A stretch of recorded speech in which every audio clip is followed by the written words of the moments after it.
Hello বন্ধুরা, নতুন একটা ভিডিওতে তোমাদেরকে স্বাগতম। পরিণীতা ধারাবাহিকের আরও একটি নতুন পর্বে দেখা যায় যে রায়ান অনেক বড় বিপদের হাত থেকে বেঁচে যায় পারুলের জন্য। আর রায়ানের দাদু অনেক বকাবকি করে ডিন স্যারের উপরে, কেননা তার কলেজে কেউ তার নাতিকে শেষ করে দিতে চেয়েছিল। দাদু বাড়িতে ফিরে দাদুর থেকে জানতে পারে তাদের পরিবারের একমাত্র শত্রু হলো ওই তপন দাস, যে স্বর্ণের দোকানে কাজ করত। পারুল বুঝতে পারে হয়তো কোনো রকম প্রতিশোধ নিতে তপনের বাড়ির কেউ বসু পরিবারে ক্ষতি করতে চাইছে। তাই পারুল দাদুকে বলে বেশি দেরি না করে সোজা চলে আসে থানায়। আর দাদুর থেকে নেওয়া তপনের ঠিকানায় চলে আসে পুলিশ নিয়ে।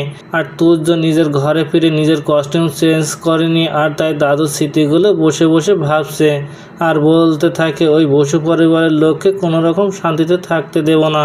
তখন তপন তুর্য দাদুর বাড়িতে এসে দেখে যে সেই বুড়ো লোক ওখানে রয়েছে, যে বাম্পারের দড়ি কেটে দিয়েছিল। এটা দিকে চমকে ওঠে পারুল আর বলে, আপনি তাহলে সেই লোক যে কিনা বসু পরিবারে ক্ষতি করতে চাইছেন? তুর্য পারুল পুলিশকে একসাথে দেখে চমকে ওঠে আর মনে মনে বলে, আমি এখান থেকে পালাবো কি করে? এদের কাছে ধরা পড়লে হবে না। তো বন্ধুরা, কি হবে এবার? পারুল কি জানতে পারবে যে সব কিছুর পিছনে রয়েছে তুর্য, না এবারও পালিয়ে যাবে তুর্য? জানতে হলে আমাদের সাথেই থাকুন। ধন্যবাদ।